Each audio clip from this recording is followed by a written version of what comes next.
From the dawn of time, the ability to seek attention has been a part of everyday life. After all, it's just a part of communication.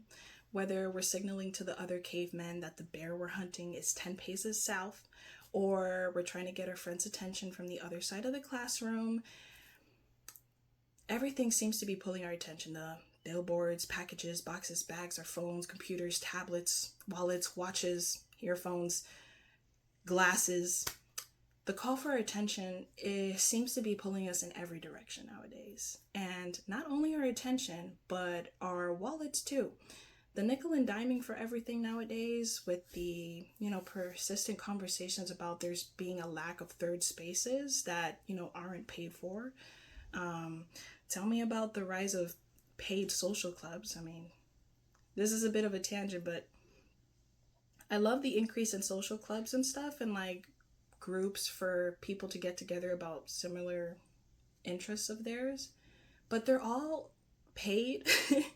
It's like there's no third spaces. Let's create a social club for, I don't know, for running, and we're all passionate about running. By the way, it's $50 per meetup. I'm like, doesn't that defeat the purpose? But anyways. In addition to that nickel and diming of everything, there is also the rising cost of living, the anti-human design in our cities, which is like, for instance, the non-walkable part of it. So it's like, if you don't have a car, you're basically stuck wherever you live. And, these obstacles in our bid for connection has been a huge marker in what has led us to seek refuge in the free, consistently available source of wonder and entertainment that is the digital world. And that's our phones, laptops, computers. Even I'd count e-readers also, because if it's connected to the internet, then I definitely feel that counts. The conveniences that these things give us is a slip and slide for pulling our attention away. And that attention is valuable, and it's for sale. Isn't that fun? Well, hey, I like it. So, my name is Melanie. Welcome to the channel. This is my first video. Today, I'm talking about attention. I'm talking about the digital world and how it impacts us. And this is more of a conversation. It's not meant to be like a super deep conversation or like analysis, like research paper level, but it's just something I wanted to talk about and something that's been on my mind. So let's get into it. Yeah, our attention, it's a finite resource in the same way that we talk about Earth's finite resources. If you care about the environment, it's like that reduce, reuse, recycle. We've only got one planet, we've got to take care of it. Earth's finite resources, fossil fuels, trees, and etc. Our attention is also a finite resource because our attention comes from the time that we have. And our time is limited because we don't know when we're going to die, but we know it's going to happen. Ooh, it's coming. When is it going to happen? I don't know. But yeah, social media. Let's get into it. For those of you alive for the beginning of the social media timeline, and like I wasn't there for MySpace or anything, but I was there for like the big back computers. The big back computers. I've heard people refer to the original televisions as big back televisions, and that's hilarious. Well, if you were there for the big back computers, I was our first computer, the family computer, was in the hot garage. And I remember that me and my brother and like the neighborhood kids, we would put one YouTube video and it would take 30 minutes to load. So we'd play a whole game of basketball while we waited for this YouTube video to load, watched a YouTube video, and it's still buffer, by the way. You guys probably don't even know, if you're young, you probably don't even know what buffering is. The video would like stutter. It would stutter and you just have to wait for it to finish thinking to play it. And oh my gosh, what a huge side tangent, but it's everything is so fast and easy nowadays. I don't know if we could handle it if we went back to that time, but if we're getting back on track, for those of you there for the beginning of social media, you remember that originally it was a place where we would upload our, photos and videos to share with family and friends. And now it's like a huge QVC platform. Everything's an advertisement. And if it isn't an advertisement, then people are tagging companies and products that they're using in the posts in the hopes of receiving a paid partnership in the future. Or sometimes they're spending their own money on products to display in their posts in the pursuit of a partnership with a brand. And it's like, there are people going into debt because of this. It's crazy. There's influencers in loads of debt, and they'll talk about how in the pursuit of, their fame and glory and all the stuff that people want when they become famous on the internet, that they've amassed these huge amounts of debt to picture this, to show this lifestyle that they don't have and they can't afford because they haven't gotten those sponsorships yet. But our feeds have basically turned from a chronological timeline of memories and cool things to look at into an individually tailored algorithm of QVC eye candy. The feed doesn't end, and neither does the constant grabs for your attention. It's the same way that those mobile app games of like those matching like Merge Mansion or something, or like if you're like an original Facebook OG, that Farmville game, it just doesn't end. There's always something else to do. That's social media now. There's no end of the page. There's no end. It's just always more and more and more pops up. The only thing that stops it is either your willpower, your phone battery, or you giving yourself a black eye with your phone hitting your face when you're falling asleep in bed at the end of the day. So how do these constant bids for attention affect you? These attention-seeking behaviors.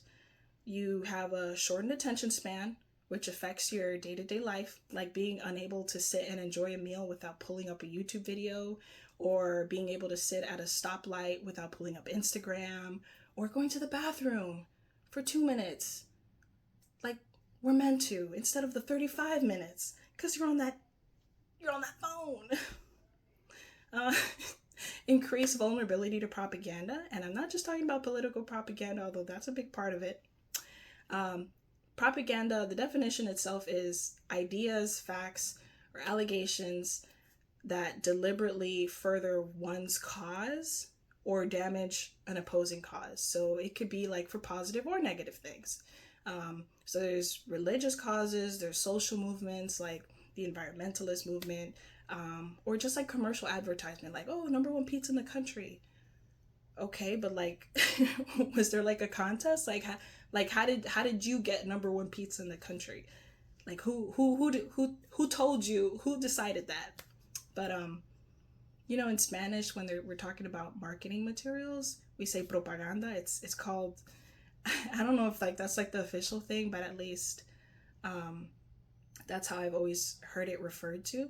Like, oh, those flyers that come in the mail that you throw away, or like recycle. Oh, go recycle those flyers. We would say, bota esa propaganda. Ve y recicla esa propaganda. It's the word propaganda, but we're talking about the advertisements. So yeah, it's marketing materials also. There's also another way it affects you is the separation of yourself from, your identity. So are you who you think you are because that's who you are? Or are you just a version of yourself created from the influences that you're unwillingly subjected to by the people and or institutions that are trying to sell you things?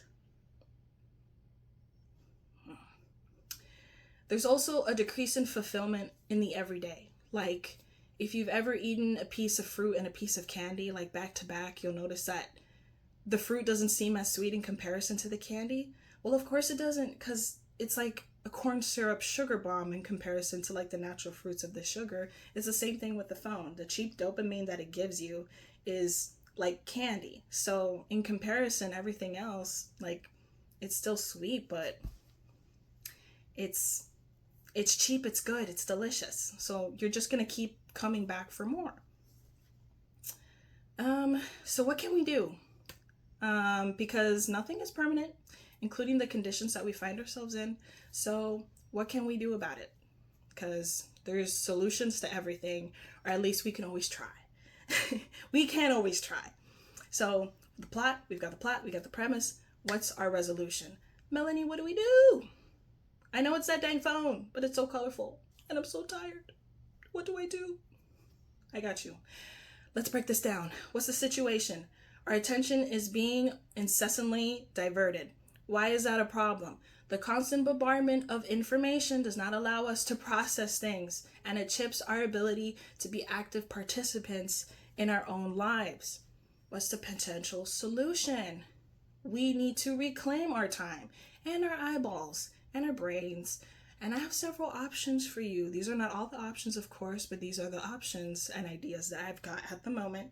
And this mission, should you choose to accept it, will help build better habits and change your algorithms, hopefully at least a little bit, to help you in your quest to regain your attention from the QVC world. QVC is catching a lot of hate in this video. It's just something I'm comparing it to. Nothing like against QVC in particular. It's just a comparison. But okay. 1, you gotta retrain your algorithm. Algorithms are tailored to your activity and to your attention, or at least your perceived attention. And the way that it perceives your attention, at least in this very moment, unless they've installed some kind of eyeball tracker app that I don't know about, is the amount of time that something is being played on your phone is the perceived amount of time that you're looking at it. So that's all being tracked. So if you've ever left a video playing on your phone, like a Instagram reel or a TikTok, only to go do something else and come back and find out that it's been playing for like 10 minutes straight. Okay, because I have, and now TikTok thinks that I'm a law student studying for the bar, and I'm not. But yeah, now I'm getting all these bar exam tips and tricks and like networking advice for law students and stuff like that. And it thinks it's giving me all of that because it thinks that I like it because I spent so much time watching that video. Hey, she loves this law stuff. Let's give her all this law stuff and we're going to keep her attention. Well, I don't. And honestly, it's fine because like I don't like TikTok that much. People kind of I only go on there really when my mom sends me like a TikTok that she wants me to watch. But it's fine. But do you see how that works? Now do the same thing, but in your favor. Did an ad pop up on your feed? Skip it immediately. Is someone trying to sell you something? Skip it. Is it something that you'd rather not absorb all your time and energy and, mental brain power? Skip it. Just, you're not going to miss anything. I went like 6 months not on social media just because I was trying to focus on something and study for a test or whatever. And once I got back on there, I didn't miss out on anything. As a matter of fact, I probably should have kept it that way. Like it was like a whole new world. It was like, if you remember the first Spider-Man movie when Tobey Maguire, like I'm talking about the first one, not like the first like Tom Holland Spider-Man movie. I'm talking about the first Spider-Man, the first movie. No hate to Tom Holland. I love him. He's adorable, but a grown man, by the way. Anyways, when the day after he gets bit by the spider and like he doesn't need glasses anymore and he's just having a good day and he's like sunshine lollipops and he's just skipping through like the day, and it's like that was me when I wasn't on social media. I'm not even exaggerating. Maybe a little bit. Maybe I'm exaggerating a little bit, but sometimes that's what it felt like. Anyways, your algorithm is tracking your attention and the amount of time that you spend on things. So what you choose to give attention to on these platforms is how it decides what to show you. So after you've already established that habit of skipping past things that you don't want, advertisements or like videos on subject matters that you don't want to pop up on your feed or you don't care about or whatever, the next step, because this is important, is to be mindful moving forward of what you're spending your time on the app. If you're tired of just, I don't know what's on your feed, but let me say something I hate. If you don't like AI slop and you're starting to get AI slop on your algorithm, the solution is not typing oh, I hate this, this is AI and I hate this. And the video is just playing again and again in the background while you type out, oh, I hate this so much. Because not only is the video playing over and over and over again, but you're interacting with it. And it's going to be saying, whoa, she loves this. Let's show her more. So you're just going to keep getting more AI slop. Don't interact with it. Don't even press the not interested thing. Just skip it. Just skip it. Because even pressing the not interested button on something on social media is an interaction that it counts towards the decision factors it has in its model of what to show you. That's just how it works. I wish that button actually worked. If it did, it'd be a lot simpler, but okay. That's the first one. Change your algorithm. Number 2, create a dopamine menu. And if you've never heard of this, it's a selection menu for yourself of alternatives to instead of being on your phone. So let's say you have the urge to go on your phone. And this is not a phone, this is a makeup palette. But let's say you have the urge to go on your phone. Instead of pulling up my phone, I'm going to look at my dopamine menu and I'm going to be like, okay, what are my alternatives right now that I can do besides going on my phone? And this is highly dependent on you, and that's why it's like you have to create this. Do you like to doodle? Do you like to knit, crochet, garden, sports, go for a walk, call a friend, watch a movie without the phone, watch a TV show without your phone? Make a list of alternatives that are accessible to you in different circumstances and that don't have much friction for you to implement.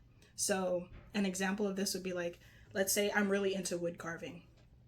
I cannot bring, I can bring a little block of wood, I'm sure, but I cannot bring a whittling knife with me to the airport to whittle at my gate while I wait for my plane. But I can bring a notepad and some colored pencils.